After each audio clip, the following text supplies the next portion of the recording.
of Black Death in Detroit. The place of black funeral homes and cemeteries in the city of Detroit. Charles C. Diggs, Sr. and Charles C. Diggs, Jr. How Wayne County made digging bodies famous, from Jackson to Detroit and beyond the tunnels of Westland Eloise, # the House of Diggs. #digging bodies, #Detroit, #Wayne County. #Jackson, #Westland, #Inkster, #Eloise, #Detroit Memorial Cemetery, #Hospital, #Park, #Parole Commissioner, #Michigan Did You Know, #Charles Diggs, #Mortician, #Black Businesses Matter. Many black funeral homes in Detroit became family practices.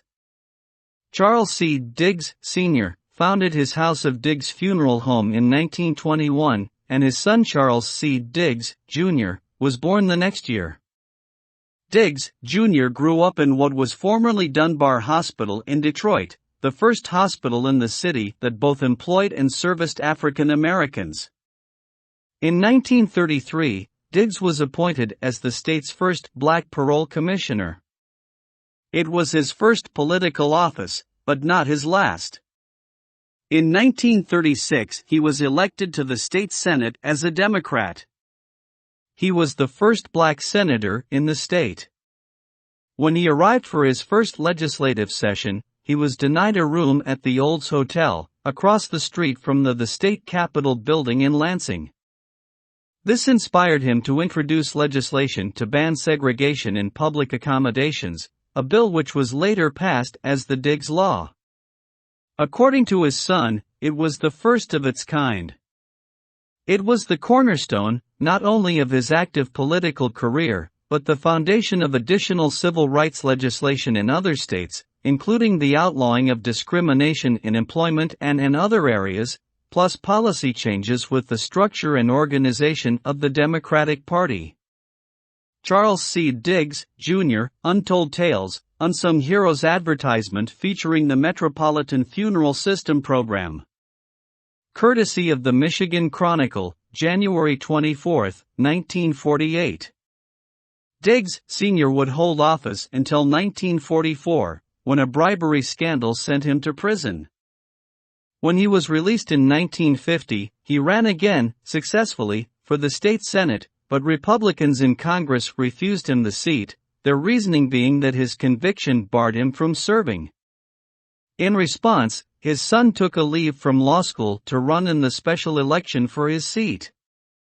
In 1951, his son succeeded him in the state Senate, later going on to become the first African American congressman from Michigan. He would serve until his resignation in 1980. Between successful political campaigns, both Diggs' men kept a hold in the undertaking business. In 1942, that business expanded to include the Metropolitan Funeral System Insurance Company. While burial insurance was incredibly common in the South, Diggs' company was one of the first in Detroit. African Americans brought the practice north with them during the Great Migration. Burial insurance guaranteed that a person's loved ones would be able to afford to bury them with dignity. As one of these migrants, Diggs, Sr. saw an opportunity to expand his funeral business. He was also instrumental in the founding of Detroit Memorial Park, the first black cemetery in Detroit. As an advertisement for the Metropolitan Funeral System, Diggs, Jr. hosted a weekly radio show. The usual program consisted of current events and intermittent gospel music.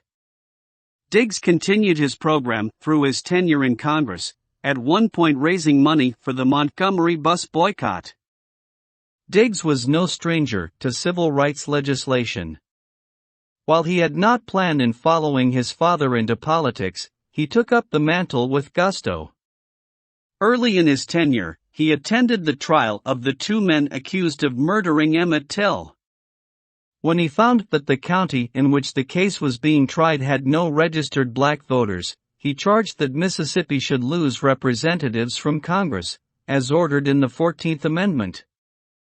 Diggs also was a formative member of the Congressional Black Caucus, which originated as the Democratic Select Committee in 1969 as a way for the relatively few black representatives to network ideas. It eventually evolved into the more politically formidable Black Caucus in 1971. Diggs, Sr. had died in 1969, and Diggs, Jr. was running the House of Diggs from afar, but he remained at its head. Eventually, his second wife Anna, a prominent Detroit lawyer, would get a degree in mortuary science to help her husband run the funeral home, continuing family practice.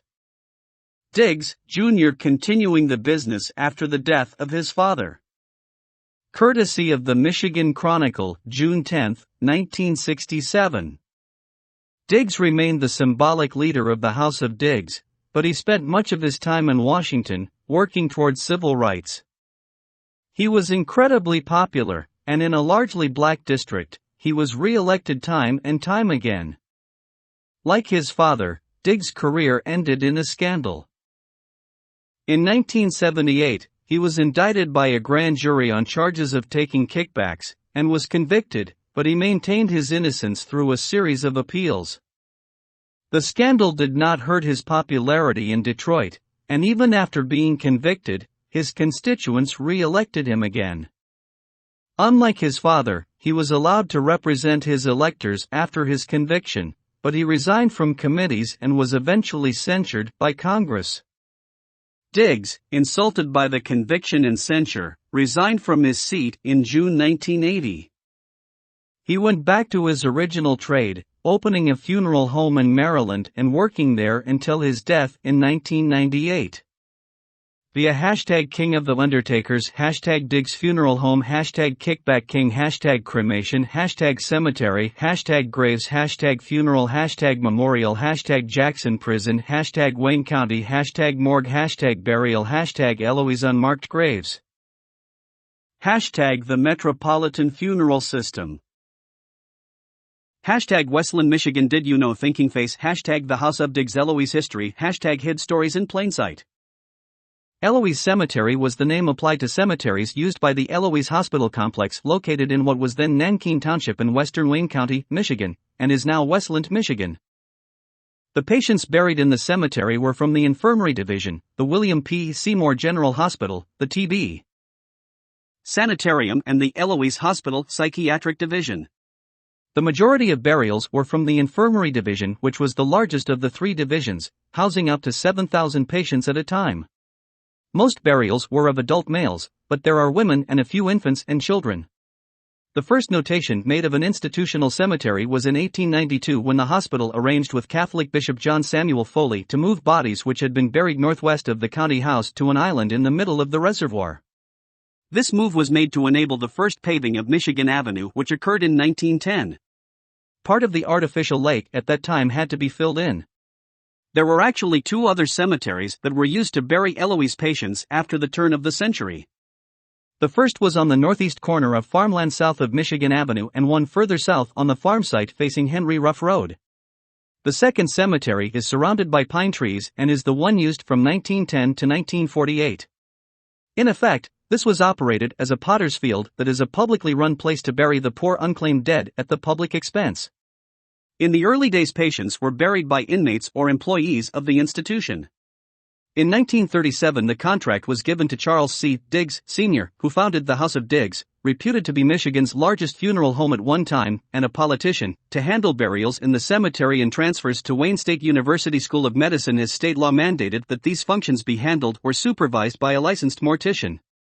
Charles Diggs, Jr., then 15 years old, would drive his mother from Detroit to the morgue, which was a red brick building at Eloise called the Roundhouse because of its shape, and they would prepare the body for burial. White sheets were used to line the wooden coffins and, unless the patient had clothing, they were covered in another white sheet. If family or friends were present, there would be an interment service; if not, the deceased would just be buried by inmates. About 7,100 people were buried in the Eloise Cemetery between 1910 and 1948. These were patients who died at the institution and had no known relatives or relatives who were unwilling or unable to bury them. Only numbered blocks identify the graves. After 1948, all unclaimed bodies were sent to the Wayne State University College of Medicine and no further burials were made there. Burial records in the late 1920s and 1930s were especially problematical or non-existent. For example, there were only 4 extant death records for 1934. The names of over 4,000 of the 7,100 people buried in the cemetery were added to find a grave. The cemetery is owned and maintained by Wayne County. It is fenced and there are no trespassing signs posted.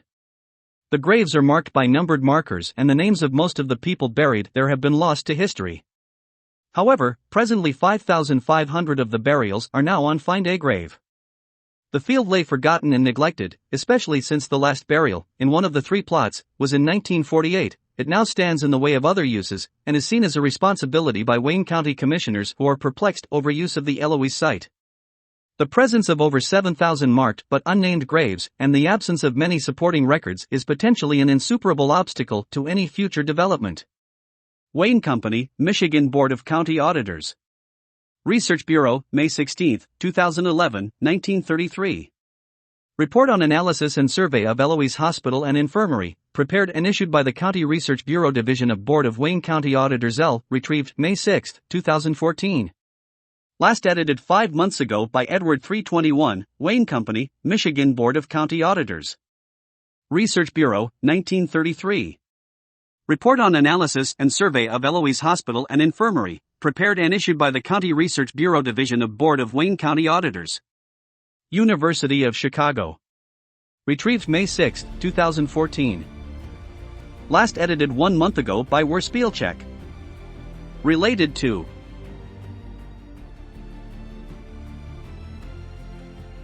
Charles C. Diggs Jr., co-founder of the House of Diggs. His father was Charles Coles Diggs Sr., January 2, 1894 to April 25, 1967, was the first African-American Democrat elected to the Senate of the state of Michigan.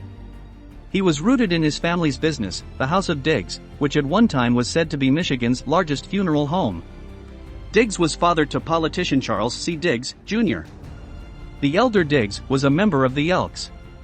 Diggs committed suicide at Detroit Memorial Hospital after suffering a cerebral hemorrhage and a stroke, jumping from his 4th-floor hospital room window to his death.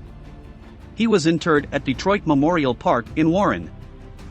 Charles C. Diggs Jr., born in Detroit, Michigan, Charles was the only child of Mayme E. Jones Diggs and Charles Diggs Sr. He attended the University of Michigan, Detroit College of Law, 1952-52, and Fisk University. He served in the United States Army from 1943 to 1945. After his discharge, Diggs worked as a funeral director. He served as a member of the Michigan Senate from the 3rd District 1951 to 54, just as his father had from 1937 to 1944. He was rooted in his family's business, the House of Diggs, which at one time was said to be Michigan's largest funeral home. Diggs died of a stroke at Greater Southeast Community Hospital in Washington, D.C. He is interred at Detroit Memorial Park in Warren, Michigan. Related stories. Patricia Ibbotson worked as a nurse at Eloise before it was closed. She is also the author of the book, Eloise, Poorhouse, Farm, Asylum and Hospital 1839 to 1984. She raised money for the historic marker. She also wrote Detroit's Hospitals, Healers and Helpers, which has an entire chapter of captioned photos of Eloise. From the 19th century, the cemetery was a source of cadavers, after body snatching, which were used by medical students at the University of Michigan.